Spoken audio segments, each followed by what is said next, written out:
Fluids here. You have two little notches here. Go ahead and pull it down to open it up. So that gets our bag ready to go. Okay.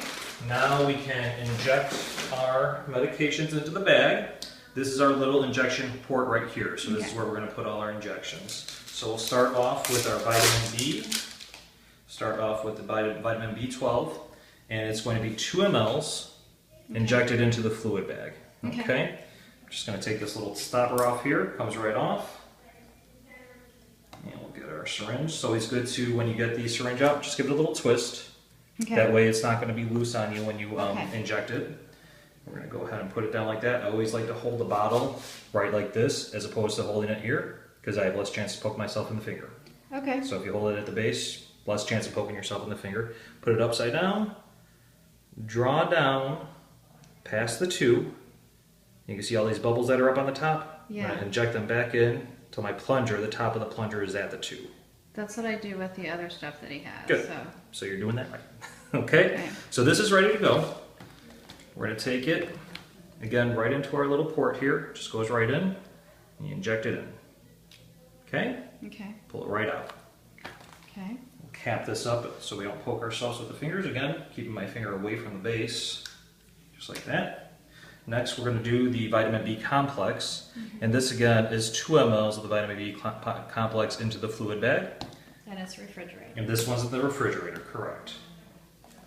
And then, I should have showed you this too, you can do this little peeling of the bag. I just like to pop it open like that. Oh, it's just much easier. I usually do the peeling. But yeah, it's just easier to kind of just pop it open like that. So again, I'm holding at the base here. Going to inject in there. Drawing down, this is going to look yellowish. And we're going down just a little bit past the 2. Okay. And then we're going to go ahead and inject it, get rid of that air bubble. Okay. And we're good to go there. If you do have a little air bubble in here, it's not going to be any big deal. But if there's a large air bubble, you're just not going to get the right amount in there. Okay. Okay, and then it's right in there again. Cap up your needle so you don't poke yourself while you're working on the rest of it. So our B vitamins are all set.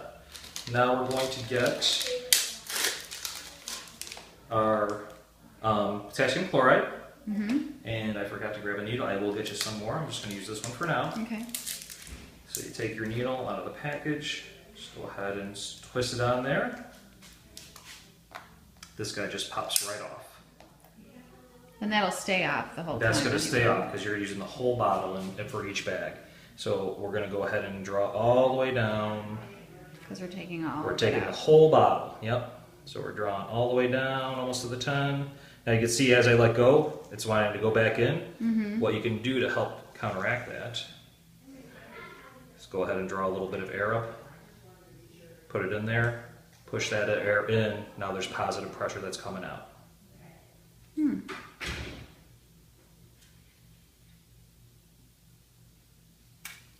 Okay, so it should be right about at the 10 there. And so you pushed all that up so that the air would come out. Exactly right, basically, so that way there wasn't any negative pressure by me taking it out. So we just put it right in here, and we inject it in.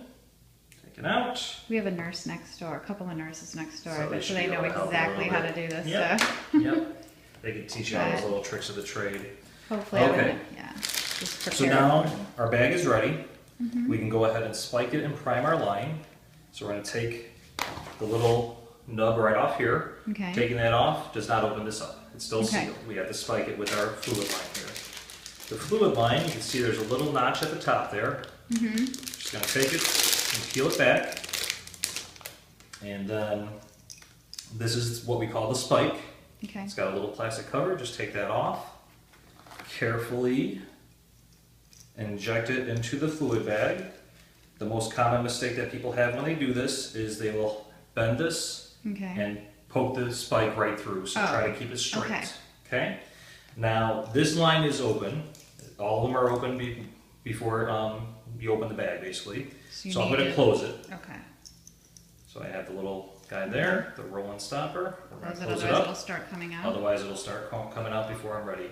So now it's ready to go. What I'm going to do next is I'm going to squeeze this little chamber here. You can see the air bubbles going up, and that's filled my chamber up about halfway. You want to have it halfway, that way you can see your flow as it's coming down. If you don't fill this up, lots of times you get bubbles that develop in here. Okay. And if it's too full, you're not going to see if you're flowing or not. Okay. So you want about halfway. If for whatever reason you do fill it up too much and it's all the way to the top, flip it upside down and squirt it back in there. And try again. Okay. Just like that. Okay? Okay. So the next thing we need to do is we need to prime our line. Wow, you guys do all this stuff for us. That's right. So we're going to go ahead, I'm going to just take